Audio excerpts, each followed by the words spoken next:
Hi, I'm Nyambe Nichole, and I've been narrativized by Tasha on the Narrative Club. Welcome to the Narrative Club. We do the critiques for books and movies you love. Now welcome to the Narrative Club. We do the critiques for books and movies you love.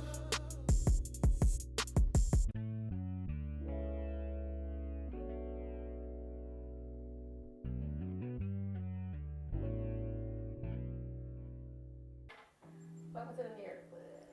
Thank you for having me. I'm so excited. We've been planning this for a minute. Yes, and it's like you don't know. I say when I told your mom I saw your movie at the play 3 times. I said it was my brother's movie play, so initially I go everywhere. He go out and pay for the ticket price, and I would go. And she's like, "But you saw it 3 times." I said, "Yes." So when I saw it 3 times, I saw it before Elizabeth. Right. So I was more intrigued on how you were gonna put your stories together afterwards. So I'm looking like, okay, I definitely gotta see what she gonna do with this. What I'll do with it. What she gonna do with it. So let my audience know who Nyambe is. Really? And what you work on. I'm just this square individual who sits down at the computer with one vision and comes up with something else. So I thought I was gonna write a book, and I sat down, and the computer was looking at me, and I was looking at it, and I wound up doing a play because there's more videos out about how to format stage plays, and I'm like, I got all these voices playing in my head. Let me get them down on paper. And then from there, it just kind of picked up. So I'm this square person from Southfield who got out of every English class she could. My mother was a reading English teacher, and I was always personal about my stuff. So when your teacher, writes all those red marks and this is wrong and this is wrong, I would panic and go. And so I would when I got to college, if the class was write a paper, I would drop it immediately. Look at the syllabus, go straight to the back. Like if it's a research paper due, I'm not taking this class. Just wanting to get the vision out. Basically, I felt like this was my call. I've been raised in church all my life, and with the people that I've encountered, I'm like, they're not gonna always go into a church building. And I'm like, how do you reach them if they won't come to the church building? And so I got into performing arts, which is theater. And then got pushed into film, bullied into film is what I tell people. Melissa bullied me. She bullied me. In a good way, but she did. She bullied me. And I feel like that was my way to reach people that wouldn't necessarily go into the church doors. And so that's just me trying to use what I believe I have to reach people. Work he gave you. Yeah. I'm glad you said that because I was struggling with the work he gave me to do for after. So I understand when he gives you something to do, you must move. My pastor said when God puts something on your heart, you don't want to be obedient to God. You don't want to be disobedient. And in this you run because you think about your own limitations, and I know that with each play, the movie, I go through this horrible thing of anxiety, like, oh, people like it, will they receive it, will they, what's in my mind convey to what they see. But with the play, right, because you sold out the play. We did. And then when the movie came, you sold out for it. Yeah, we did. Jesus did it. I don't know why. So then you took it to Atlanta. We did. We took it to Atlanta. So we go ahead and make it a book now, because I got people who read. And watch that still out too. Oh God.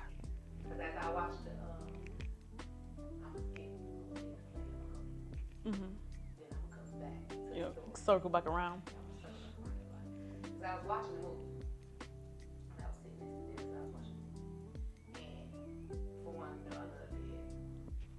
She's amazing. Amazing. That's amazing. I don't have a word for it. Right. Like, I don't even have a word for it. So, like, creators, when y'all sat there and y'all picked her, and even with Diesel, it's like, all of them have perfect spots. And Carla, the younger version of her, I'm like, I appreciate the art of the acting, but I knew the story. So the story, I'm looking, I told them, I'm sitting in my popcorn like, I know the story. I said, it's her story. He was like, what? I said, it's her story. I said, so it's like, get out your feelings, Tasha, because you know the story. So, and then the weird thing is that the play was like 85% of my real life. The movie was more like 10, 15%. It was loosely based. And then, for film, you got to throw in stuff. You got to throw in extra stuff to hold people's attention. Oh, but you could have did exactly the 85. I knew the bridge off because I knew you had to include the part that you included. And I'm like, okay, I knew where it was going, like I said, because I seen the play. And it was like, I was so overwhelmed and proud that you even revealed that. Like, even revealed so much. And then with Dead, she brought it to life, and I know some of her backstory. And I'm just like, blown away. Like, by the time it was done, we sitting there looking like, that first at the beginning, I'm looking like, oh, this little girl and these little flowers are gonna be on my nerves. Damn thing, the music. I think I just lovey-dovey this time. I'm like, it's just too much. And I'm like, because I'm doing a musical of music. And I'm like, it's just too much music going on right now in my head. And I'm like, she went deep. She damn near hurting our souls right now. It was weird. It was all God. And then that was the difficult part. Of course, I took on a partner to Rocky Black partnered with me for the movie. And when we first talked about the movie, he was like, okay, well, let's see what other direction we can put it in. And that made me really fearful, because it's one thing to write your story. It's your story, So with the play, I'm like, okay, well, I remember when this happened. I remember when this happened. But to create a whole life and a whole being, when you don't have a reference point, was very difficult. And then I had to write it 8 weeks after my husband passed. And so I wasn't sure that I wanted to do this anymore, because for me, he was my representation of dear future husband. And so now, yeah. Well, the theme song is Future Husband. We kept the movie at Dear Future Husband. And I talk about my forever husband all the time. And let me bring it back to something. And it's weird that you just said that, right? You need that confirmation because you know what it is. Okay. Final night Sunday play. Said the same thing. What you learned from that? yeah. Like you didn't want to do it, and then you were so worried it wasn't gonna say, and here you be this third night and we had to stand on the first night, stand on the outside. To see it, so you see, that's why I could not leave you without hugging y'all and telling you, like, I just see how this is going to blow up so big in your favor, because you never know who needs this push. And it made me you. It made me you just needing a push with it, because it was just so, like, And a lot of people were like, oh my God, I would never know that you had gone through all of that. I was so scared. I didn't sleep. Like, I was telling the cast, we hooked up last night, and I was telling them, like, y'all, I haven't slept like a full night since we filmed in September. And the first night I slept like all night was that Saturday night after the premiere, because it was over. You was tired and work. And how long was y'all filming? We filmed for 10 days. 10 days straight production. 10 days straight. 2 hours? Yeah, the movie is like 1 hour 56 minutes, so that's 2 hours. Started on 7:30. 7:33 they was on the screen. I thought it started at 8. I thought I was sitting there early, so even if I was stopping, I don't know. She started on time. We wanted to be on time, and then we wanted to stagger because we had 4 theaters, which is mind blowing for me, and we tried to stagger them because it's COVID and we just wanted people to be safe, and we figured if we staggered them, that people would leave. So the first theater come out, they would leave. The second theater. We didn't leave because we heard they had some before this, so I wanted to see. Oh God, yes, they almost made me pass out. And so when I came out of the theater and everybody was like still in the hall, I was like, what is going, like, what just happened? Like, and like everybody just sitting there. Oh, because we was looking for what's the yellow man name? the yellow man, who was it? Oh, Dez. Yes, everybody was looking for Dez. I was like, I told you that's how we get that. We told him we were gonna have security for him. Like, I told myself, he was like, Yeah. I don't know. I never met him. You come on the show. But he played the hell out that role. He did. I can't picture anybody else. Everybody did what they were supposed to do. So, but give my audience just a little bit of what my dear future husband is. Like, just tell them, like, your full turnaround. So, you talking about in terms of the movie or me or? In terms of the concept, like. The concept. So, what we talk about in the play, we start there, is that by the time I was 35, I had been married and divorced 3 times. And various reasons, but at the end of the day, that's what it boils down to.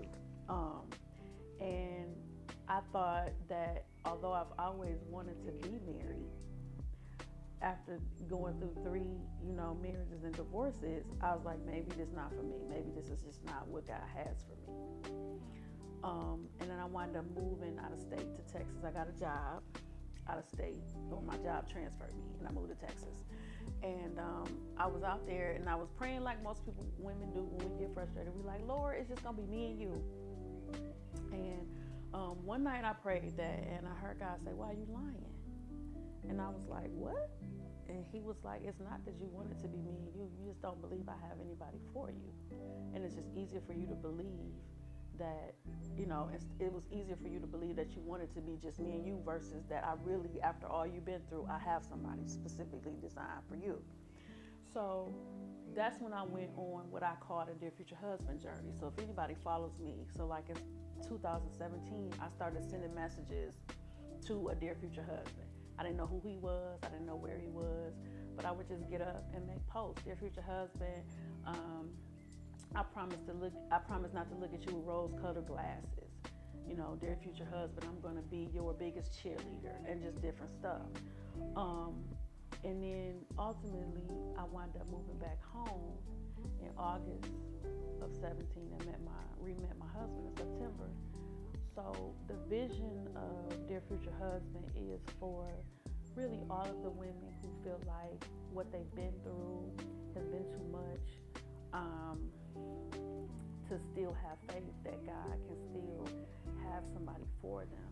And I think a lot of times, we as women, when we go through bad marriages or bad relationships, or, we get broke, we feel like that there's nobody for us. And so really, I want the ultimate vision. I'm the poster child at this point who, has had 3-4 marriages, 4 marriages now. And still believe that God can still have somebody for you. And so I basically show my scars so that people get a representation of, she had all of this happen to her, as God still blessed her at the end of it. And so that's kind of the vision, I think, for Dear Future Husband. And then it streams on to the movie. So even though the movie isn't primarily my real life, really, the message that I want people to get is that the road to happily ever after, you fall, you trip, you have scars, but you can still have a happily ever after with God, with Jesus. And so that's ultimately the vision that I have for Dear Future Husband. Let's do it. So, you get married. Before he passed, he died 4 months after our first anniversary. Literally on that day. So we got married August 11th of 18, and he died November 11th of 19. Honey, that crucified my, like, I felt like, and I had been raised in church all my life. But at the moment when my husband died, I was like, this is a joke. Like, why we've been telling people to serve God? Like, I went completely dark. I didn't want to pray. I didn't have no faith. Christianity was a joke. Like, you set us up. God, you made me believe that this was possible, and then I only get one anniversary and he gone. It was a lot. I went through a really, really dark phase. How did you get out of that phase? Because I'm sitting here and I'm thinking, like, because we struggle with them. We struggle with that, and for the life of me, that's the only thing that God promised. He don't promise us nothing. He don't promise us to be wealthy. He ain't promise us the little things we got now. He don't even promise it. He don't even promise us that. He don't promise us the breath the next second, but you are promised that you will death. That will It's one come. thing you cannot escape in life. And that means that you're gonna lose loved ones. So, but it's so hard to face that reality once they're gone. So how did you pull yourself out of that to be able to script, write it, because you wrote it inside that movie? I did. So, I tell everybody, like my church family, my pastor, my pastors, my church family, they like prayed me back to life. Like they, I was so mad at God. Like I was mad. And I would go to church basically because I was active. So if I don't go, then people call you and they want to know how you're doing and what you're doing and what's going on. And I just didn't feel like answering all that. So I would go to church and I would sit in the back. I didn't feel nothing. I was just I was a shell of a person. And, you know, they would come to me and they was like, I'm praying for you. And I'd be like, whatever. And my bishop told me one day, he said, you know, God can handle your emotions. And I was like, what? And he was like, he can handle your emotions. I got to a point where I was mad at God, I was angry, then I was afraid to feel that way. Like, God, if I really tell you I'm pissed at you, you're going to strike me down, I'm going to die. Like, you're going to kill me off. But in that moment, when my pastor was like, God can handle your emotions, it made me free to feel how I felt. Like, this is why, God, I'm broke. I don't have nothing. I'm broke. Like, some days I would wake up and be like, why did you wake me up? Like, I don't have nothing to give. I don't have nothing. I am nothing. I don't have nothing else. And then with the script, like, so literally, so we had the meeting. Let's back up. We had the meeting about doing the movie 3 weeks before my husband died. So you come up with timelines, like, okay, we're gonna need a script by this day, and we're gonna do casting by this day. You know, we'll do different things about, you know, and then he died. And 8 weeks go by, and then Melissa calls like, okay, so we know what's going on. If you don't want to do this, you know, we totally understand. But if you're gonna do this, we got a timeline. You're gonna have to, you know, do this. And I tried to pay people to do the script. I paid stupid amounts of money. Thinking back on it now, and what they gave me just wasn't. It just didn't feel right. I was like, this, you know, it wasn't that they were bad. It just didn't feel like this is what the Lord wanted me to say. And so it was like, oh, I gotta listen to you. I gotta talk to you, because I never want to do anything without him saying it to me. And so if I want to do this script and I want it to be how I do scripts, then I have to talk to you. So I would be mad, and I was like, I gotta do the script, but you gotta tell me what to say. And so when we started having that dialogue, he speak, I write, then that helped our relationship get better. And that's not to say, like, there's still some days that are really, really, really hard.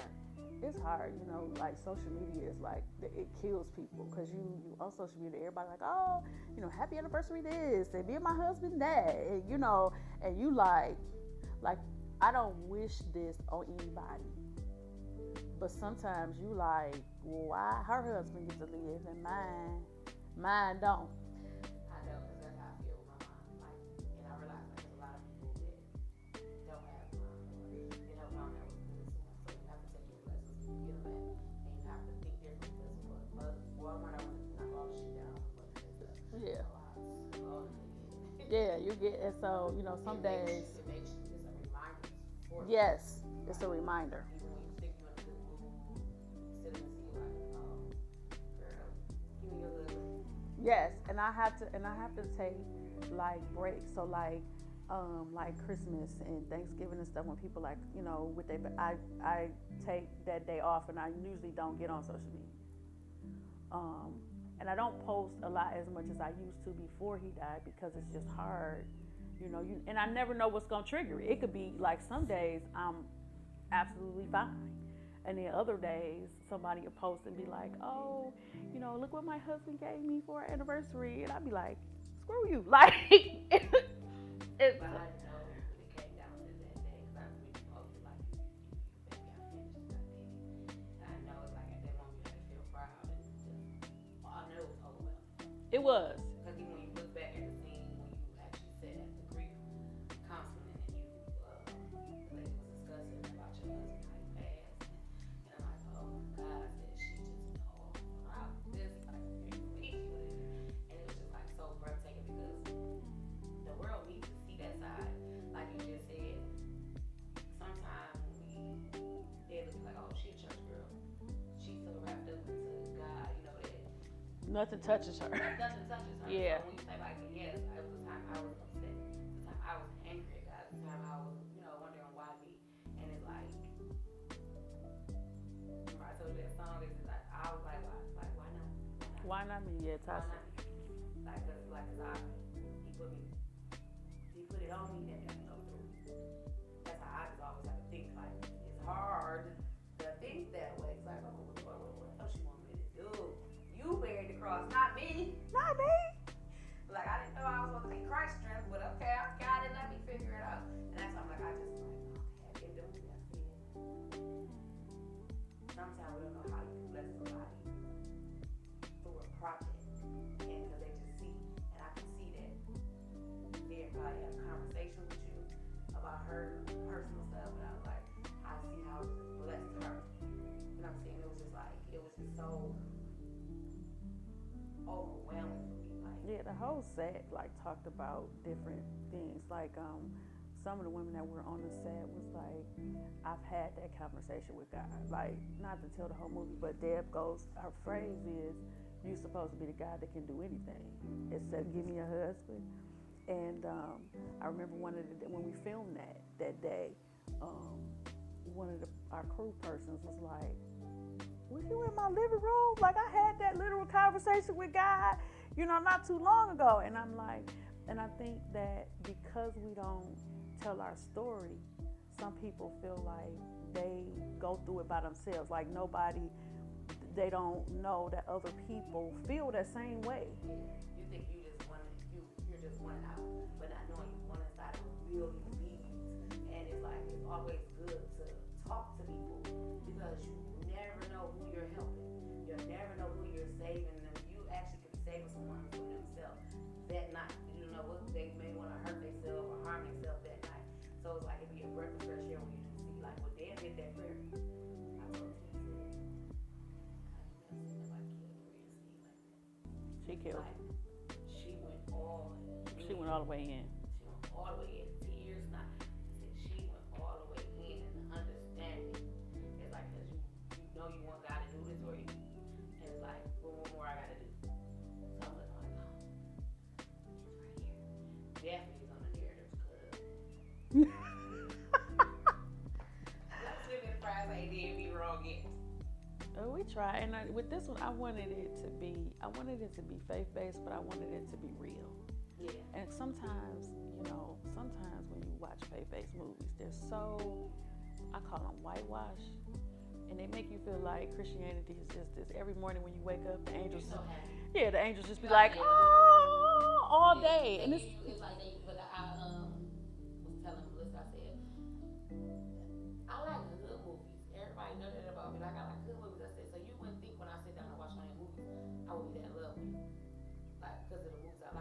what they give you in reality is like, it's not just churches, what church is. It's actually, this is what it is. This is what it is. You're not gonna sugarcoat it or make it seem. You be upset, you be angry. Sometimes you be mad, and you be mad at God. And you have to ask God to forgive you, and He will. Mm-hmm. And He'll give you understanding too. But what do you have planned for future? What you gonna do next? Like, I literally was sitting out waiting to shoot this, and I made a post, and I was like, God, you know, just silence all the voices. I only want to hear yours. And, you know, because some people are like, oh my God, it could be a book. Oh my God, do part 2. Oh my God, it should be a series. Oh my God. And, you know, all of this is so overwhelming for me. Like, I, honest to God, didn't think of another. I really didn't think nobody was coming. I didn't think nobody would like.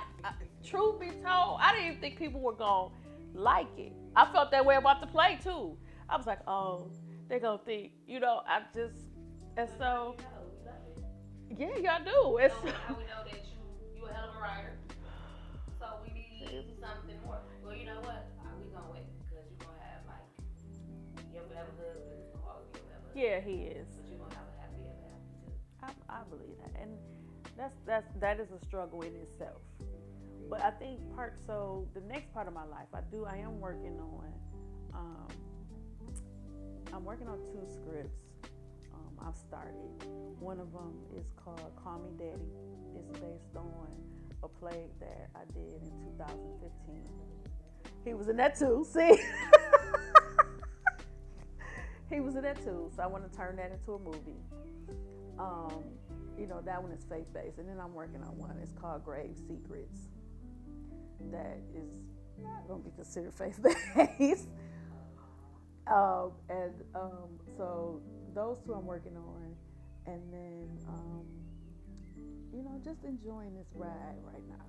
Like, it was I so didn't see it coming. I so was just like, I didn't see this coming. Sometimes it's overwhelming. The love and the inboxes and the messages, the support, yeah.